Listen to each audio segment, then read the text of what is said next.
Now we are going to ask the machine to execute the parameters that we have put when we were asking it to prepare the chamber, the melting chamber. So all you need to press here is the start flush cycle.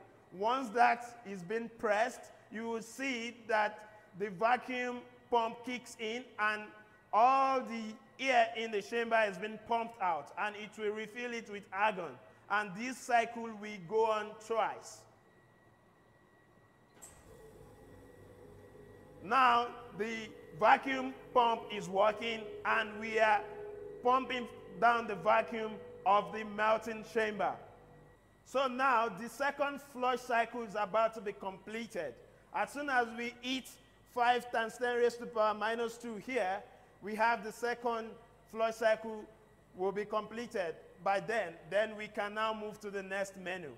Because the environment is not ready, the melting chamber is ready. That's why we are able to get to this parameter. Otherwise, we wouldn't get to this interface at all. So now what we will press is heat on. We are going to tell the furnace to start heating up the samples, the charge. Then we are able to melt after that, and we are able to cast after that. So I'm just going to press the heat on button.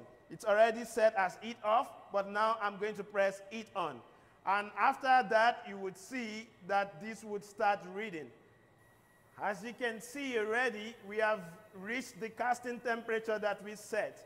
That is 1150 degrees Celsius. And that's why you have the cast button highlighted in green. At this point, we are ready to cast.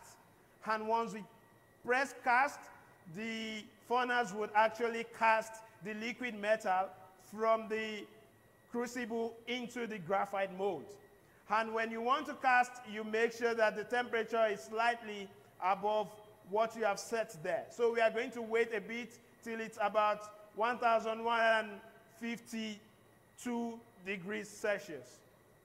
Now I am doing the casting, and the furnace is already casting. Now we have to wait for the furnace to complete the job by itself.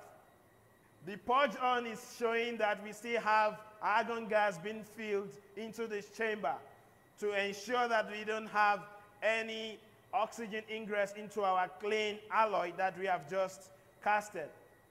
Once the entire operation is complete, the furnace would give a beeping sound, and that will be the end of the melting and casting.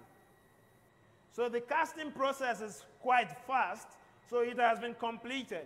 Now we have to wait for like 10 to 15 minutes before removing the alloy from the mold. It is important that we wait so that we allow the entire alloy to solidify. Now we are going to take out the sample, the alloy that we have just casted. You can see I'm wearing my heat-resistant hand gloves because the temperature there is still very hot. You don't want to get your hands burnt.